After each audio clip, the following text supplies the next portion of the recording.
Hi guys, welcome back to the channel and another video on the 208. As promised, this video, what the plan is to get the complete dashboard changed out, the seat belts and do the airbags, so the interior should be finished. And if you're wondering how I'm videoing over here in this corner of the unit, that's because the courser's gone. The courser went this morning. So that's it, completely gone. All the parts have gone now, all the parts have sold.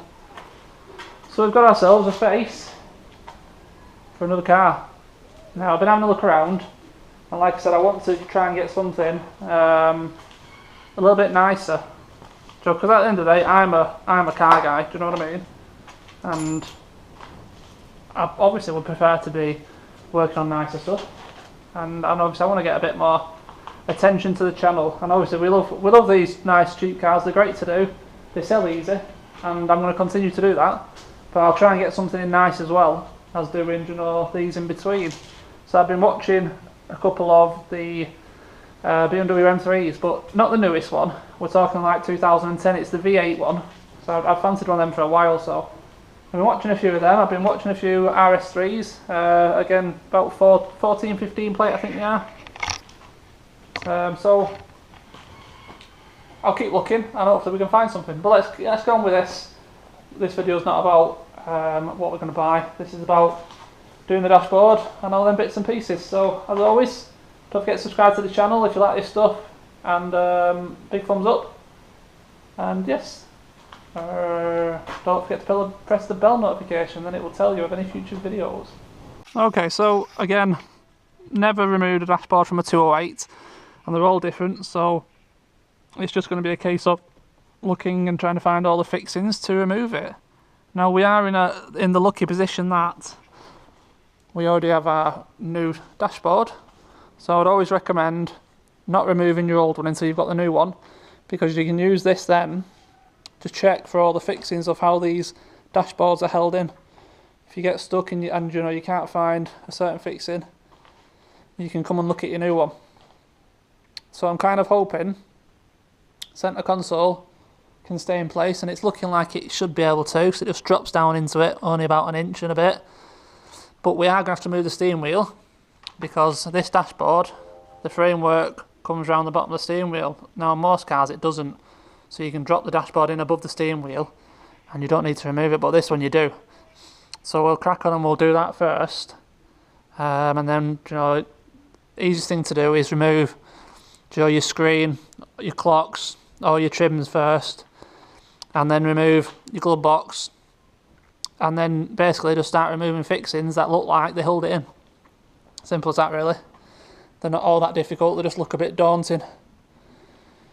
Now the steering wheel on most cars, these modern day, they have a keyway on the spline, so you should always make sure your steering wheel's straight, but don't worry too much, because like I said, usually on these modern cars you can only put these steering wheels back on in one place. The older cars had a spline and you could literally put it on anywhere, but these usually have a spline but with a keyway somewhere. So we'll have a look at this one, I'm not sure. And that's about it really. So like I said, never removed one, so it's just me a case of looking at the new one and locating fixings, removing.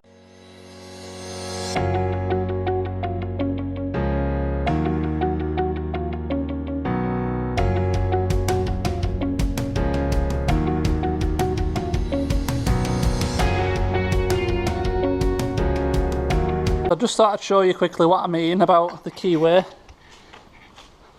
I'm not sure how well this will show up, but you got yourself a normal spline there, but right at the top, a little bit there, that's your keyway, and that has to match up with the inside of the steering wheel to make sure that the wheel's on in the right place. So yeah, that's what I mean. And just don't forget, whenever messing with any kind of airbag, make sure you disconnect the battery. Everyone always mentions, quite a few of you always say, you've got to disconnect the battery when you're messing with airbags. And yes, I totally agree, and I always do. So there's your reminder.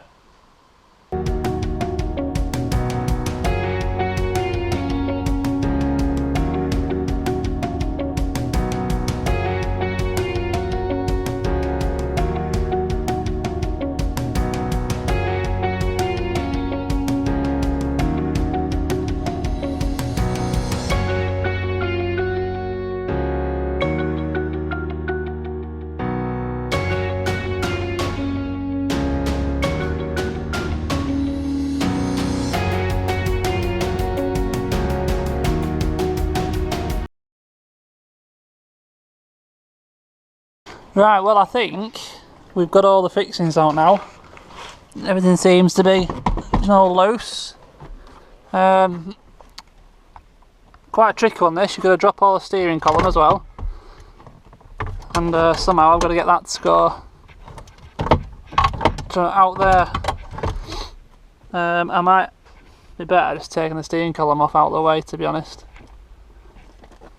And then we should be able to yank this out. There's even 2 more fixings hiding down there, only one side, not that side. So I'll just have a go at that steering column, get that out of the way, and then hopefully we can pull this dash out.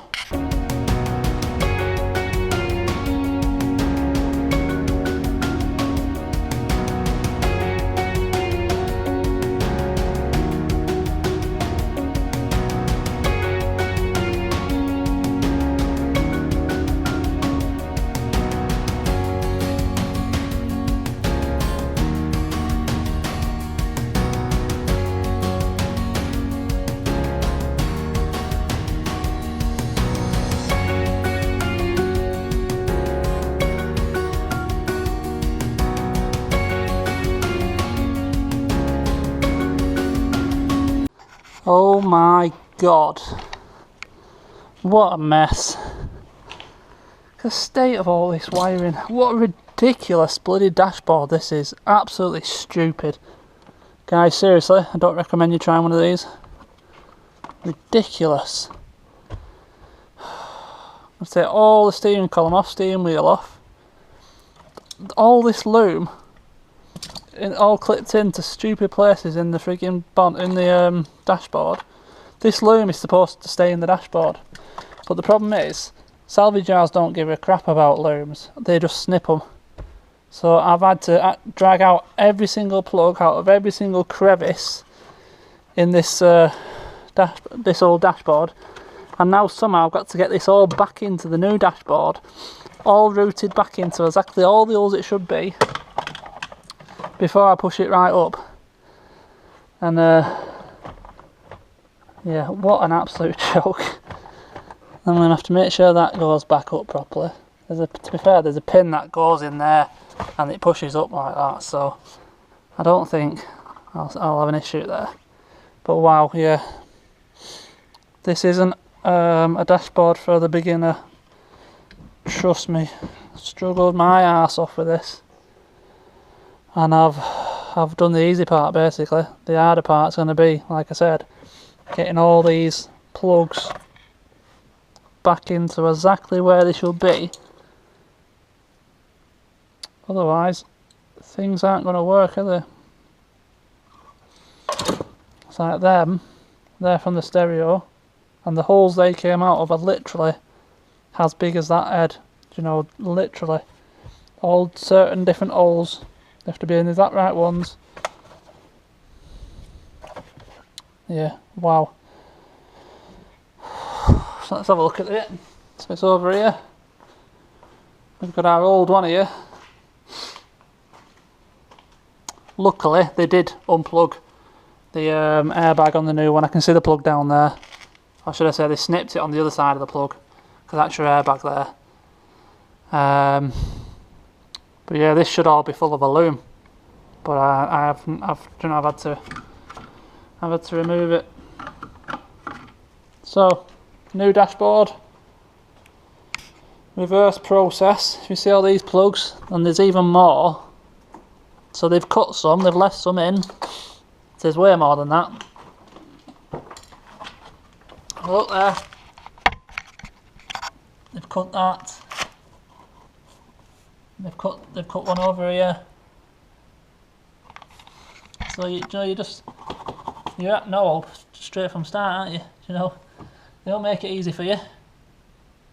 But they just want to get it out as quick as possible, so they're not bothered, are they? By the time you've got home and found out. So I'll pull these last few bits of looms out of here, and well, there's nothing for it, is there? It's got to go back in that car. So let's just crack on with it. And it might take a while, but we'll get there. It's a funny one, this dashboard as well. you have a load of steel reinforcement bars in the back of dashboards. Now generally, all them bars stay in the car and the dashboard skin just comes off, but on this car, it's impossible to separate the skin from all the reinforcement bars. So like I said, in the back of this old one here, see all that steel work? Massive tube that goes all the way down, right down to the side. Usually all that would stay in the car, but you see you got fixings there, impossible to get to with the dashboard in the car. Impossible. So, and if you look, all the ducting goes around it as well, so you'd have to remove all the ducting. And then now you get it back in the car afterwards, so it's impossible. You've got to take it all out together, which makes it very heavy as well. You probably noticed I struggled getting it out on my own. Probably a two-man job really, this. Anyway, enough of waffling, let's get on with it, let's get it back in.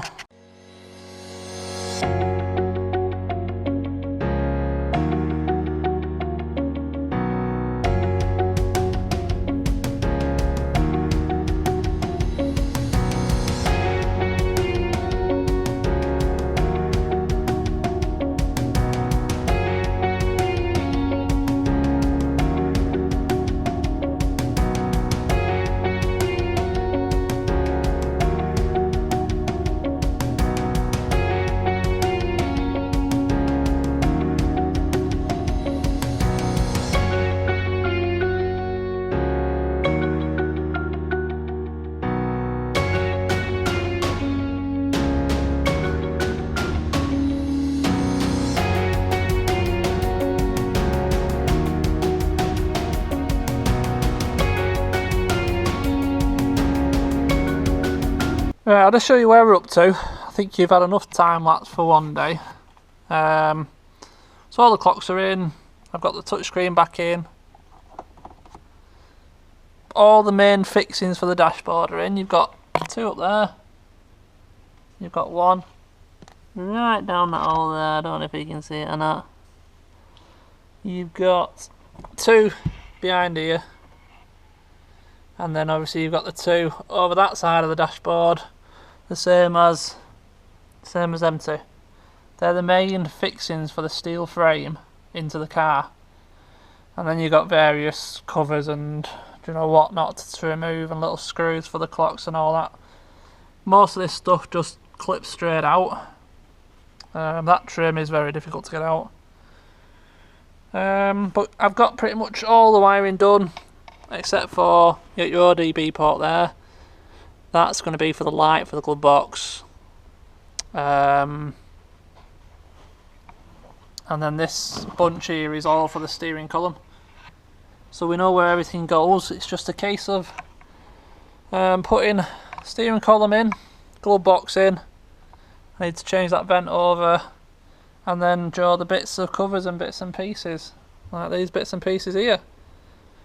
So I'll do all them bits off camera now. I don't like to do a video full of time lapse. No one likes that. And then we have done a dashboard. As I said, this is not an easy dashboard to do. I would say it's probably the hardest one I've done so far. So yeah, but we're getting there. Right guys, it's the next day now. So yesterday we started this dashboard, and I only started at 3 o'clock in the afternoon it was when we started, so don't think it's taken me all day. I did about 3 hours yesterday, I think. We'll have a quick look now where we're up to, and then we'll get on with it and get it finished. Alright, let's have a look. I try not to leave things too long in between jobs because I kind of forget where I'm up to. So all the dashboard is fixed in, solid. All screens in, clocks are in. The peacock's making a racket somewhere. I need to tighten up the column and the UG at the bottom, and then it's this little cubby hole fixed back in there, centre console back in, glove box back in, and then it's just bits of trims and things like that. And then we need to move on to the seat belts and get them sorted. So yeah, making good progress really. Like I said, a tricky dashboard this, very tricky dashboard to do. So let's get on. Let's get it all buttoned up and finished.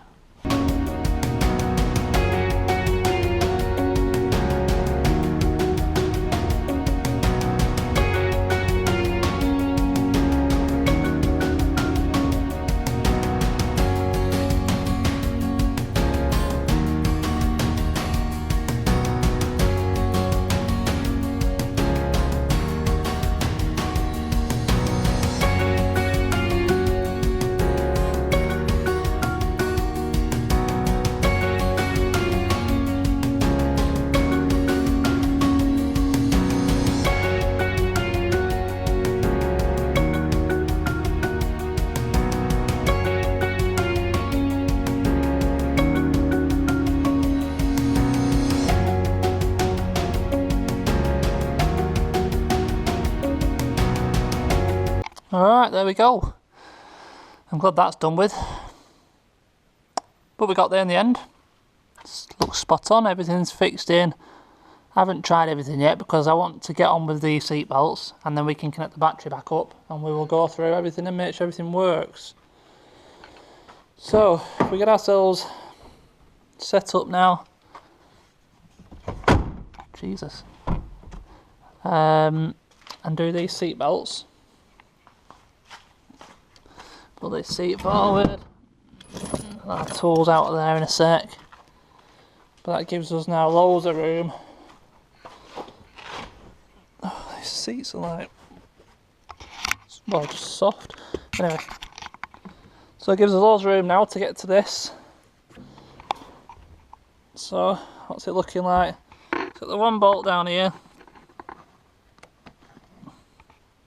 17mm. And then we're going to have to take off this piece and that piece, and that looks about it really. So it should be very easy. I'll grab some tools, throw you onto a bit of time lapse, and we'll get these seat belts swapped out.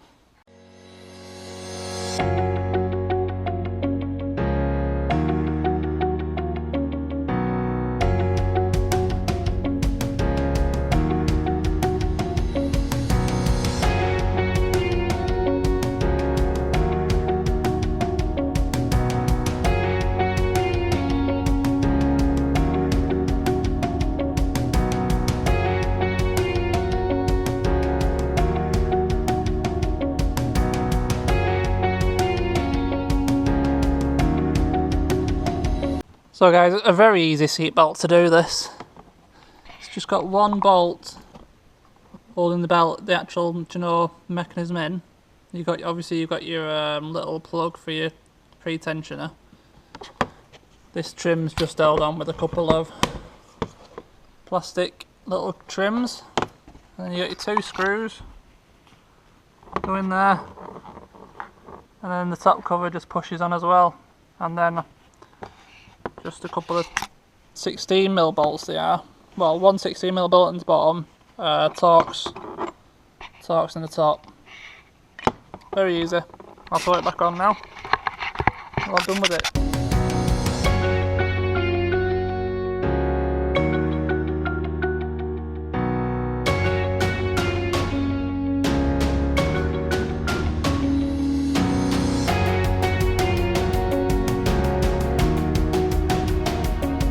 Go.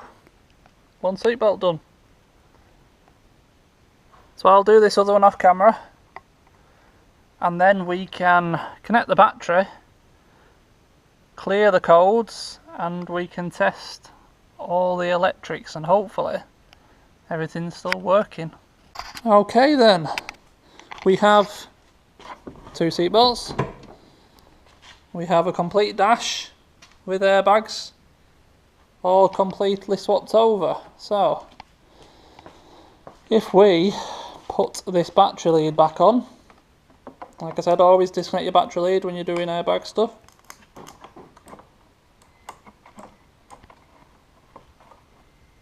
There's some noises going on in there. Yeah. We will jump in.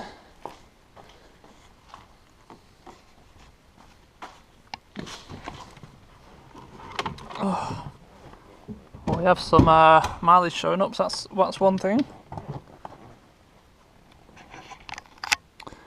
Don't ignore the grill. I just need to push it in, but I haven't.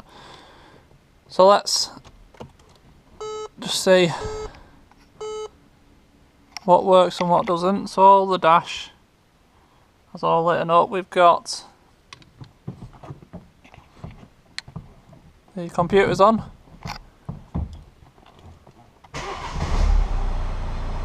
It runs.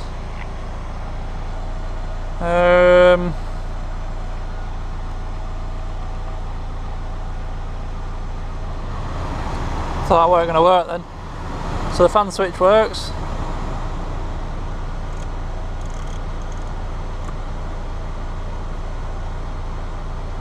That dial works. Yep. Good stuff. Yes. So it appears everything. That lights up. Hazards are flashing. Yep. Okay. Looks like we actually have done it. Indicators, they're flashing fast because the front ones aren't in. That knob works. That knob works.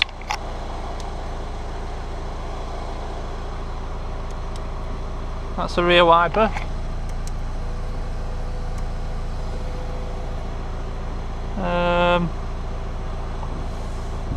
Front wiper. Alright, yeah, all good. Everything seems to work. So yeah, I put a bit of diesel in it, so it's off the zero now, because a couple of you expressed concern in not letting these run out of diesel because they're quite hard to bleed up apparently. But we're all good, we've got a bit of diesel in it, and obviously I haven't done the oil temp switch yet, so don't worry about that. So if we now, there's no point leaving this running, let's put ignition lights on. In fact, start it up a minute. We have already lost the airbag light and I haven't even scanned it. Airbag light's gone. So that's what I was going to do, scan it and get rid of the airbag light. But it's gone already, so let's have a scan of it anyway and see. Because it'll bring up as it has a historic code. It's a bit difficult to do this. Right, how's about that? So diagnostics, this is the iCarSoft CR Pro that I use. What are we in, a Peugeot? Peugeot. Get a bit closer.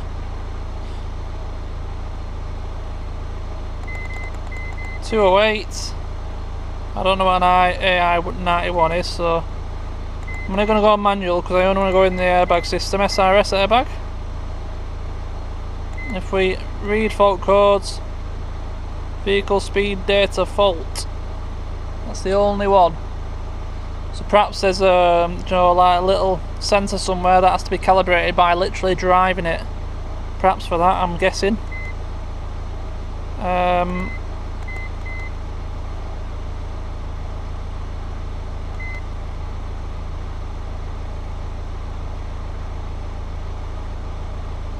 Impact recorder, no impact recorded.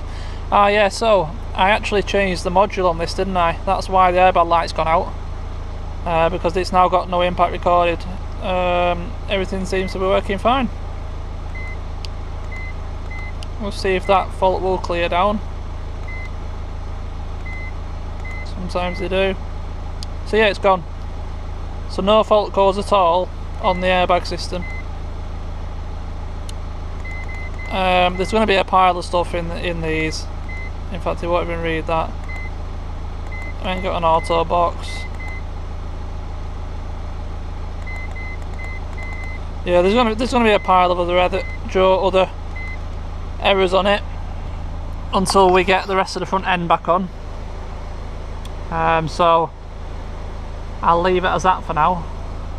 What might be worth just checking is if it's reset our no, it still kept it servicing 5,100, so that's fine. Right. Is it actually 2:13? So I'm sure that said. No, it's 3:13. Well, anyway, right. So yeah, we're done. All the interior is now finished in this car. Huh. It's a funny one. Horn doesn't work. So I'll have to take that back off and have a look. Can hear it chattering in the relay. So, oh well, I'll look at that at some point, but for now, that's going to be it for this one. There's going to be a lot of time lapse in this, so I do apologise.